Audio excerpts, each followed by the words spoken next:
بسم اللہ الرحمن الرحیم۔ معزز خواتین و حضرات، مرکز الحرمین الاسلامی ستیانہ روڈ فیصل آباد کا معروف پروگرام فتاوی آن لائن کے ساتھ آپ کا میزبان میاں طاہر حاضر خدمت ہے۔ اسلامی تعلیمات اور سوال و جواب کا یہ پروگرام ہر اتوار کے روز عصر تا مغرب آپ کی خدمت میں پیش کیا جاتا ہے۔ ریکارڈڈ پروگرام مختلف کیبل نیٹ ورک کے ذریعے آپ کو دکھایا جاتا ہے۔ اگر آپ کو بھی کوئی دینی، روحانی، معاشی، معاشرتی مسئلہ درپیش ہو اور قرآن و سنت کی روشنی کے اندر آپ اس کے صحیح اور بروقت حل کے متلاشی ہوں تو ہمارا ٹول فری نمبر نوٹ کر لیجئے 08001171777۔ اس پروگرام میں آپ کی طرف سے آنے والی فون کالز اور براہ راست پوچھے گئے سوالات کے جوابات معروف مذہبی اسکالر، ممتاز عالم دین، مدبر، محقق، متعدد کتابوں کے مصنف، مفتی اعظم پاکستان محترم مولانا محمد اسحاق مدظلہ العالی مرحمت فرماتے ہیں۔ جی مولانا، ہمیں سب سے پہلا ایک تحریری سوال موصول ہوا ہے، وہ شادی بیاہ کے حوالے سے بھائی نے ایک سوال ہم سے پوچھا ہے کہ نکاح کے موقع پر ایجاب و قبول صرف ایک ہی دفعہ کافی ہے یا 3 دفعہ کروانا ضروری ہے؟ اور ساتھ ہی انہوں نے سوال یہ کیا ہے کہ نکاح خان لڑکی سے جا کر بھی ایجاب و قبول کروائے گا؟ وضاحت فرما دیں۔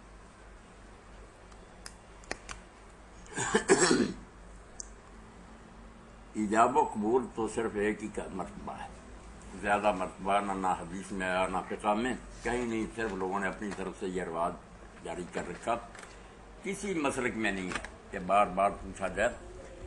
اور حضرت فاضل بریلوی رحمۃ اللہ علیہ سے جب پوچھا گیا، انہوں نے کہا یار کوئی بھی اقرار ہو دین میں تو ایک ہی مرتبہ، زیادہ کی کہیں نہیں حکم، نہ کوئی اس کا کہا گیا، تو اس لیے ایجاب و قبول ایک ہی بار۔ آپ پوچھ رہے ہیں اس نے ایجاب کے بعد قبول کہہ دیا تو ٹھیک ہے۔ دوسری بات جو پوچھی گئی ہے کہ نکاح خان جو ہے وہ لڑکی سے بھی پوچھے ایجاب و قبول کے برائے، ایجاب و قبول نہیں، دونوں سے کروایا جاتا ہے، ایک سے ہوتا ایجاب، ایک سے ہوتا قبول۔ یہ ایجاب و قبول دونوں سے نہیں، ایک فریق ایجاب کرتا ہے، دوسرا قبول کرتا ہے۔ جو بھی پہل کرے گا، اگر لڑکا یہ کہہ دے کہ میں تیرے ساتھ اس حق مہر پر نکاح کرنا چاہتا ہوں، یا عالم اس کی طرف کیا ہے کہ بیٹا، اور لڑکی سے کہ وہ اس مہر پر تیرے ساتھ نکاح کرنا چاہتا ہے، یہ پیشکش ہوگی قبول، ایجاب۔ اور لڑکی نے بھی آگے سے کہہ دیا میں نے قبول کیا، ٹھیک ہو گیا۔ لڑکی کی طرف سے اگر کہیں کہ بیٹا فلاں لڑکی کا نکاح اس مہر پر تیرے ساتھ کیا، یہ ایجاب ہوگا۔ جو پیشکش ہوتی ہے نا، یہ ایجاب۔ جو فریق کہے گا، لڑکا یا لڑکی، بعد میں جو بولے گا کہ میں نے قبول کیا، وہ قبول، ایجاب و قبول تو ہوگا تو دونوں فریقوں سے، کیونکہ نکاح کے فریقین جو ہے لڑکا لڑکی دونوں ہے نا۔ تو اس کا یہ بھی طریقہ ٹھیک ہے کہ عالم جائے اور جا کے لڑکی سے پوچھ لے کہ یہ مہر ہے، اس لڑکے سے تیرا نکاح کر رہا ہے تو اس نکاح کی مجھے اجازت دیتی ہے۔ وہ اگر کہہ دے گی تو ایجاب ہو گیا۔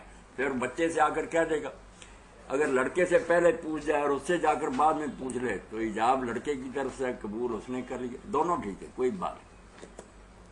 پوچھنا ضروری ہے۔ اور عالم اگر نہیں جائے گا تو پھر وکیل جائے گا، اس کا والد یا جس کو وکیل بنایا وہ 2 گواہوں کے ساتھ جائے گا بچی کے پاس، اس سے پوچھے گا کہ یہ مہر ہے، فلاں لڑکے سے تیرا نکاح کر رہا ہے، تیری طرف سے یہ اجازت سے منظوری ہے، وہ کہے گی تو پھر آ کر وہ اس عالم کو کہے گا۔ حق تو ہے کہ جو پوچھ کر آئے وکیل ہی نکاح پڑھے، اصل تو یہ ہے وکیل ہی پڑھے۔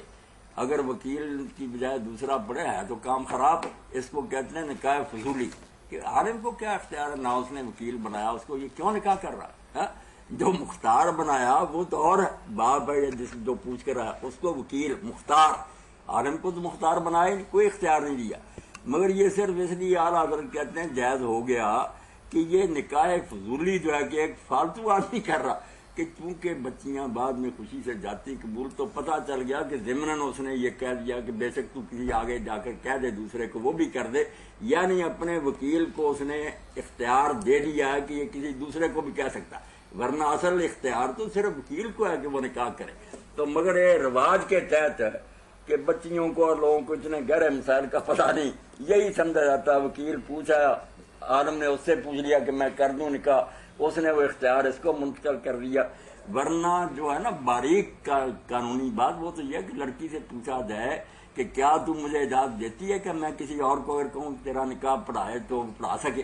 ہاں یہ اختیار لے کر آئے کہ کسی اور کو بھی میں وکیل آگے کر سکتا ہوں, جو صحیح قانونی پوزیشن ہے. مگر چونکہ رواج اور عرف عام میں پتہ ہی ہے کہ عالم کو یہ جا کر کہے گا, اس لیے وہ ایجاب و قبول عالم بھی کرا دے تو قبول کیا جائے.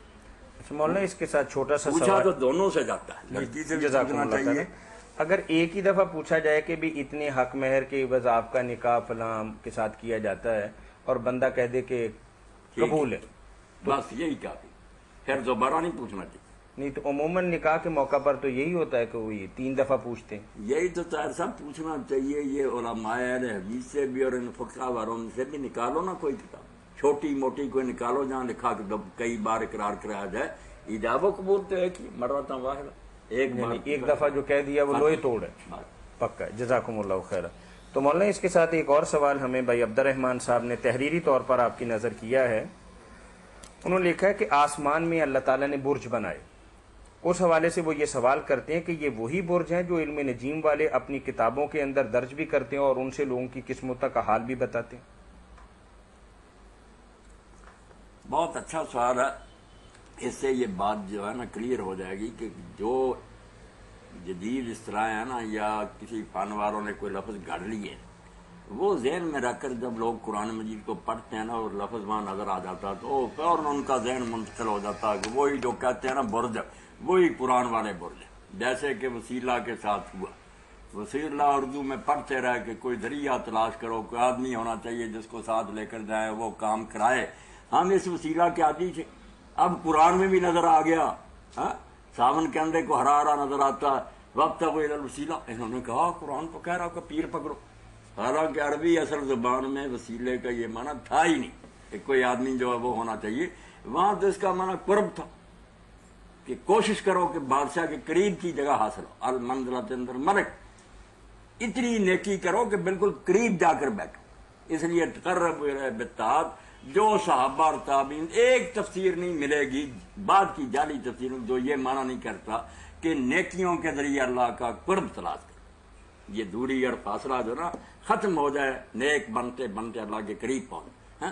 میں نے مثال دی کہ یہ جعلی وسیلہ اردو والا وہاں قرآن میں داخل ہو. اسی طرح برج والا کہ برج ہم پڑھتے رہتے ہیں, علم نجوم والے کہتے ہیں 12 برج ہیں, یہ قسمتیں ہیں. وہ قرآن میں بھی جب پڑھا یہی غلط چیز وہاں گھسیٹ دی. نہیں, عربی زبان میں برج کا یہ معنی نہیں, نہ یہ مفہوم ہے. وہاں سیدھا سادہ معنی النجوم العظام, بڑے بڑے ستارے. برج سے بے جی مرم میں نمایاں چیز کو کہتے ہیں. اس لیے برج کو بھی برج اس لیے کہتے ہیں. یہ منار جو ہوتے ہیں نا, ان کو بھی اس لیے برج کہتے ہیں, فلاں قلعے کے برج, کہ وہ صاف نظر آتا, اونچا ہوتا نا, دکھائی دیتا. کشتی کا جو بان ہوتا تھا اس کو بارجا کہتے ہیں. جو عورت بن سمر کر اپنا آپ دکھاتی پھرے اس کو کہتے ہیں تبرج الجاہلیۃ الاولیٰ.